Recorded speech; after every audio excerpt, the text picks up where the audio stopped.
Hello दोस्तों, कैसे हैं आप सभी। उम्मीद है दोस्तों आप मस्त होंगे, स्वस्थ होंगे और सीटेट की तैयारी भी आप ज़बरदस्त कर रहे होंगे, क्योंकि धीरे धीरे एग्ज़ाम पास में ही आ रहा है। तो दोस्तों बेहतरीन तरीके से स्कोर क्लियर करेंगे सीटेट के अंदर, इसलिए मैं आपको लगातार अपने चैनल पे मॉक टेस्ट करवा रहा हूं। दोस्तों आप सभी का स्वागत है आज के इस वीडियो में।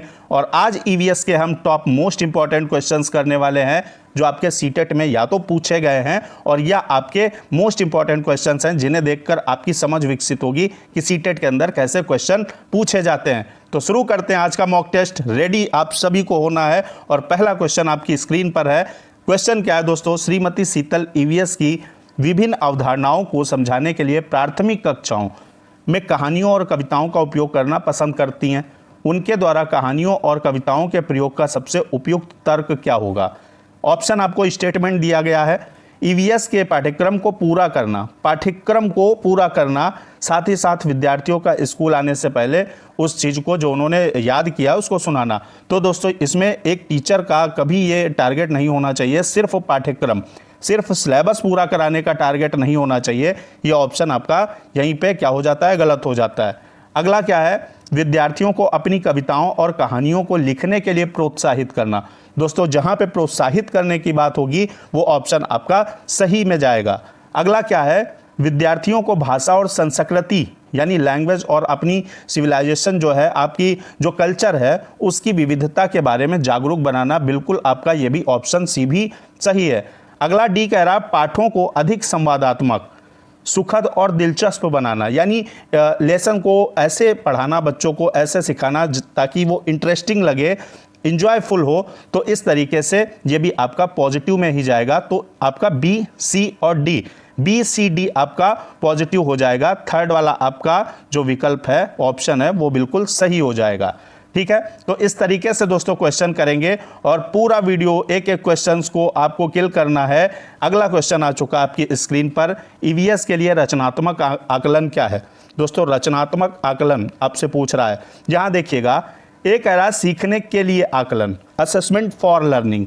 बिल्कुल दोस्तों, फॉर लर्निंग जो होता है ये रचनात्मक आकलन आपका होता है। ठीक है, सीखने का आकलन ये आपका ऑफ है, तो ऑफ में आपका ये एफए में जाएगा, ऊपर वाला एफए में जाएगा, और ये आपका एसएमएस समेटिव आपका जो होता है असेसमेंट उसमें जाएगा। ठीक है, जैसे आपकी वार्षिक या अर्धवार्षिक, एनुअल या हाफ ईयरली एग्जाम जो होते हैं वो आपका समेटिव असेसमेंट होता है। इसमें अधिगम के रूप में आकलन, असेसमेंट एज लर्निंग, जिसमें बच्चा दोस्तों सेल्फ स्टडी या आपका सेल्फ जागरूक होता है। जैसे बच्चे ने क्या हुआ, कोई चैप्टर याद किया और अपने साथी से कहा कि हमसे सुन लीजिए, तो साथी ने सुना, या खुद वो अपनी आंख बंद करके और उस चीज़ को रिवाइज कर रहा है और अपना आकलन कर रहा है।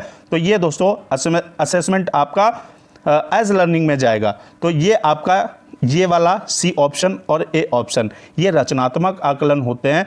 अबाउट वाला कोई यानी सीखने के बारे में आकलन, ऐसा कोई आकलन ही नहीं है। आपके ऐसे है और एफए है। ठीक है, तो इसमें आपका ए और सी के साथ जाएगा ऑप्शन। ए और सी कहाँ है, थर्ड वाला है आपका, इसमें भी थर्ड वाला ऑप्शन करेक्ट हो जाएगा। आ रही हो बात समझ में, तो बेहतर तरीके से आप तैयार करेंगे चीज़ों को। और अगला क्वेश्चन आपकी स्क्रीन पर आ चुका है। दोस्तों चैनल को सब्सक्राइब करना मत भूलिएगा। अगर आप न्यू व्यूवर्स हैं, नए चैनल पर आए हैं, तो चैनल को सब्सक्राइब कर लीजिएगा, क्योंकि मैं आपको एग्ज़ाम तक बेहतरीन क्वेश्चंस देने वाला हूं, टॉपिक देने वाला हूं, ऐसे आपके मॉक टेस्ट करवाने वाला हूं, ताकि आपका स्कोर ना सिर्फ आप पास हों, क्रैक करें सीटेट को, बल्कि 130 के आसपास आपका स्कोर भी जाए। अगला क्वेश्चन क्या है, कॉलम ए का कॉलम बी से मिलान करना है। अब देखिए, जीरा सब जानते हैं, केसर है, मिर्च है, लौंग है, इसका मिलान करना है। तो जीरा क्या होगा दोस्तों, इसमें जो बिल्कुल सामान्य सी बात है वो मैं आपको बताता हूँ। डी लौंग है। लौंग दोस्तों कील की तरीके से दिखती है। डी का पहला हो गया। ठीक है, तो डी का चौथा, पहला, दूसरा और पहला, तो आपका ऑप्शन तो लग रहा है कि सेकंड वाला ही सही होगा। अब यहाँ केसर, मिर्च देखिए, मिर्च जो है दक्षिण अमेरिका से आई, चिली देश है, चिली मीन्स मिर्च होता है। दक्षिण अमेरिका याद रखने की ट्रिक है, साउथ अमेरिका में जो है चिली नाम का एक देश है और चिली मीन्स होता है मिर्च। तो मिर्च दोस्तों कहाँ से आई, साउथ अमेरिका से, यानी दक्षिण अमेरिका से। तो ये आपका हो गया। अब जीरा क्या होगा, ए वाले का छोटा किंतु खुशबूदार, और केसर क्या होगा, पीले रंग का एक चीज़ होती है जो खुशबू बाद में देती है। ठीक है, तो क्या होता है आपका, इसमें क्या हो जाएगा, देखिए सेकंड वाला ऑप्शन आपका करेक्ट हो जाएगा। डी का पहला, सी का दूसरा दोस्तों, और बी का तीसरा, ए का चौथा, तो सेकंड वाला ऑप्शन करेक्ट हो जाएगा। अगला देखेंगे क्या है, अगला क्वेश्चन है आपका, गुजरात के सापेक्ष उत्तर प्रदेश और आंध्र प्रदेश की स्थितियां क्रमशः क्या हैं। गुजरात के सापेक्ष में आपसे पूछ रहा है, तो इसमें से क्या है दोस्तों आपका, ए, बी, सी या डी। तो देखिए यहाँ से आपका इसमें ऑप्शन जो सही हो जाएगा, मैं मैप से भी करवाने वाला हूँ आपको ये क्वेश्चन। तो इसमें दोस्तों उत्तर पूर्व और दक्षिण पूर्व, यानी आपका नॉर्थ ईस्ट और आपका साउथ ईस्ट करेक्ट ऑप्शन हो जाएगा, सी ऑप्शन करेक्ट हो जाएगा। देखिए मैप से एक बार देख लेते हैं। गुजरात के सापेक्ष आपसे उत्तर प्रदेश पूछ रहा है, भाई ये आपका गुजरात के सापेक्ष उत्तर प्रदेश और गुजरात के सापेक्ष आपका क्या पूछ रहा है, तमिलनाडु पूछ रहा है। तो तमिलनाडु आपका क्या जाएगा, इधर आपका तमिलनाडु पहुंच जाएगा। पहले हम देख लेते हैं उत्तर प्रदेश को। देखिए ऊपर चल रहे हैं, ऊपर चल रहे हैं, तो ऊपर कौन सी डायरेक्शन, नॉर्थ होती है, नॉर्थ में तो चल ही रहे हैं, लेकिन इसके साथ साथ हम किधर चल रहे हैं दोस्तों, आप इधर चल रहे हैं ना, ईस्ट में चल रहे हैं, तो आपका उत्तर प्रदेश नॉर्थ ईस्ट में आएगा। अब अगर तमिलनाडु की बात करें या तमिलनाडु की बात करें तो कैसे, आप साउथ में तो चल ही रहे हैं, ये आपका तमिलनाडु है, देखिए यहाँ से ये आपका क्या हो जाएगा, तमिलनाडु है। अब यहाँ साउथ में नीचे कौन सी डायरेक्शन होती है, नीचे ये देखिए आपका ये उत्तर होता है, ये पूर्व होता है, ये दक्षिण होता है और ये पश्चिम होता है। तो दोस्तों नीचे चल रहे हैं यानी साउथ में चल रहे हैं, लेकिन किधर, ईस्ट में चल रहे हैं ना, साउथ ईस्ट में बढ़ रहे हैं धीरे धीरे, तो ये आपका साउथ ईस्ट हो जाएगा। तो इस तरीके से मैप को जरूर तैयार कर लीजिएगा, एग्जाम देने से पहले मैप जरूरी है आपका तैयार करना, कंपलसरी है एकदम। अगला क्वेश्चन है, आप ईवीएस के विद्यार्थियों के लिए व्यवहारिक गतिविधियों को प्रोत्साहित करना चाहते हैं, निम्नलिखित में से कौन सी क्रिया सबसे उपयुक्त है। ईवीएस के स्टूडेंट को दोस्तों व्यवहारिक गतिविधियों, उनमें व्यवहारिक गतिविधियों को प्रोत्साहित करने के लिए क्या किया जाए, ग्लोब से नक्शा पढ़ाना। अगर बच्चा प्राइमरी स्तर तक है तो ग्लोब से नक्शा पढ़ाना दोस्तों, पढ़ना या पढ़ाना कुछ अलग सा हो जाएगा। अगला क्या है, विभिन्न देशों के सिक्के एकत्रित करना। बच्चा अभी प्राइमरी स्तर का है, वो सिक्के एकत्रित नहीं कर सकता, उसे मुसीबत आएगी, तो ऐसा काम बिल्कुल नहीं करना है। अगला, उपलब्ध सामग्री से ईवीएस किट विकसित करना, बिल्कुल सही आपका ऑप्शन हो जाएगा। जो उपलब्ध हो, जो आसानी से चीज़ें अवेलेबल हों, उनसे एक किट विकसित करना, उनसे चीज़ों को बनाना और उनसे सीखना दोस्तों, ये आपका क्या हो जाएगा, आपको इस तरीके से प्रोत्साहित करना है। तो सी वाला ऑप्शन करेक्ट हो जाएगा। डी की अगर दोस्तों बात करें तो एक चार्ट पर विभिन्न पौधों के भागों का चित्र बनाना, ये प्राइमरी स्तर के बच्चे के लिए नहीं है, आपका क्या हो जाएगा, सी ऑप्शन परफेक्ट रहेगा। अगला क्वेश्चन क्या है, अगला क्वेश्चन है दोस्तों, जब हम ईंधन जलाते हैं तो हमें क्या प्राप्त होती है या होते हैं। एक कह रहा है केवल प्रकाश ऊर्जा, सिर्फ प्रकाश ऊर्जा ही प्राप्त होती है। प्रकाश ऊर्जा, जैसे हम जब खाना बनाते हैं तो सिर्फ प्रकाश ऊर्जा ही, फिर खाना पकता कैसे, तो ये भी आपका ऑप्शन गलत है। ए, ऊष्मा एवं प्रकाश ऊर्जा, ये परफेक्ट ऑप्शन है दोस्तों। हीट भी तो मिलती है आपकी और प्रकाश ऊर्जा यानी लाइट भी मिलती है, तो यहाँ पे बी ऑप्शन सही हो जाएगा। अब तो ये आपने आप ही गलत हो गए, ठीक है, तो B option is correct option in this question. अगला क्या है दोस्तों, अगला आपका क्वेश्चन कह रहा है, निम्नलिखित में से कौन सी असम में खाए जाने वाले चावलों की एक सामान्य किस्म है। ये आपकी असम में खाए जाने वाले जो चावल हैं उनकी एक आसान सी वैरायटी है, जो पकने के बाद स्टिकी यानी चिपचिपे से हो जाते हैं। ए कह रहा है बोरा चावल, बी है अरबोरियो चावल बोम्बा, या आपका डी ऑप्शन। तो इसमें दोस्तों राइट जो जवाब जाएगा वो आपका ए के साथ जाएगा। बोरा चावल जो है ये एक जनरल सी, एक सामान्य सी किस्म है। ये वाले जो चावल हैं होते हैं वो आपके असम के अंदर होते हैं।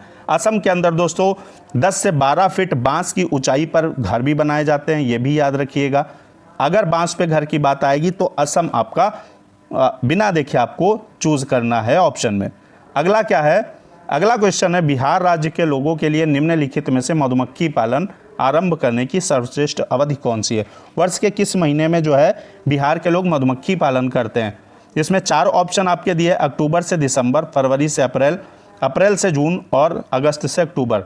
तो इस समय जो मौसम चल रहा है अक्टूबर से दिसंबर वाला, तो दोस्तों इसमें अक्टूबर से दिसंबर वो सर्वश्रेष्ठ टाइम होता है, समय होता है जब बिहार के लोग मधुमक्खी पालन करना शुरू करते हैं। ए ऑप्शन सही हो जाएगा। अगला क्वेश्चन देखेंगे, अगला क्वेश्चन क्या है, निम्नलिखित में से कौन सा विकल्प 1 से 5 तक ईवीएस पढ़ने या पढ़ाने का एक मुख्य उद्देश्य है। इसमें से देखना है, स्वतंत्र रूप से व्यवहारिक क्रियाकलापों को करने के लिए कौशल प्राप्त करना। चलिए एक वक्त के लिए सही मान लेते हैं, क्योंकि इसमें पेडागोजी में कुछ कभी कभार ऐसा होता है कि सारे ऑप्शन सही लगते हैं लेकिन उसमें परफेक्ट चूज़ करना होता है। तो क्या है, अगला देखेंगे, विद्यार्थियों को मिडिल स्तर पर विज्ञान पढ़ाने के लिए तैयार करना। चलिए आगे पढ़ते हैं, विज्ञान की मूल अवधारणाओं की गहन समझ विकसित करना। गहन समझ दोस्तों बच्चे के अंदर मूल अवधारणा यानी कॉन्सेप्ट जो है प्राइमरी स्तर तक के बच्चे के अंदर विकसित करना, ये थोड़ा अलग बात हो जाएगी। अगला क्या है, शिक्षार्थियों को कक्षा के अधिगम को स्कूल के बाहर के जीवन से जोड़ने में मदद करना। बिल्कुल सही आपका अगर ऑप्शन है तो डी ऑप्शन है। इसमें क्या है, शिक्षार्थियों को जो आप पढ़ाएंगे उसे क्लासरूम के साथ साथ ऐसा पढ़ाएं जो इन्वायरमेंट में यानी क्लासरूम के बाहर के जीवन को भी जोड़ने में मदद करे। तो डी ऑप्शन आपका सही हो जाएगा। अगला क्वेश्चन दोस्तों क्या है, बंगाल की खाड़ी का तटवर्ती राज्य या केंद्र शासित प्रदेश। अब इसमें आपका ओडिशा, कर्नाटक, केरल, तेलंगाना है। कल पोल में भी मैंने ये क्वेश्चन दोस्तों दिया था चैनल पे। तो इसमें क्या हो जाएगा, बंगाल की खाड़ी का इसमें से तटवर्ती राज्य। तो अगर बात करें हम कर्नाटक, केरल, तेलंगाना की, तो दोस्तों ये आपके अलग साइड हैं। जहाँ देखिएगा मैं मैप से आपको करवा देता हूँ, बंगाल की खाड़ी। अब देखिए नीचे क्या है आपका, नीचे तो हिंद महासागर है, इंडियन ओशियन है, ठीक है, इंडियन ओशियन। इधर दोस्तों बे ऑफ बंगाल यानी आपका बंगाल की खाड़ी हो जाएगी। अब इधर अरेबियन सी है, ठीक है, अरब सागर है। तो यहाँ ओडिशा देखिए बंगाल की खाड़ी के बिल्कुल तटवर्ती है, यानी इसकी और बंगाल की खाड़ी जो है और ओडिशा की सीमा जो है तटीय स्टेट है, आपका कोस्टल लाइन है, ठीक है। अब यहाँ से अगर बात करें हम कर्नाटक की, केरल की या आपका और तेलंगाना की, तो ये आपके क्या होगा, केरल और कर्नाटक तो अरब सागर तरफ होंगे और तेलंगाना दोस्तों इसकी तटवर्ती सीमा नहीं लगती है। तो इसमें ओडिशा सही ऑप्शन हो जाएगा। तो आज के वीडियो में दोस्तों फिलहाल इतना ही। सुपर क्वेश्चन हमने किए हैं, कल एक बार फिर से नए क्वेश्चन और मोस्ट इंपॉर्टेंट क्वेश्चंस के साथ आपके समक्ष होंगे। और चैनल को दोस्तों सब्सक्राइब करके वीडियो लाइक कर दीजिएगा। मिलते हैं कल एक बार फिर से टॉप क्वेश्चंस के साथ। जय हिंद, वंदे मातरम।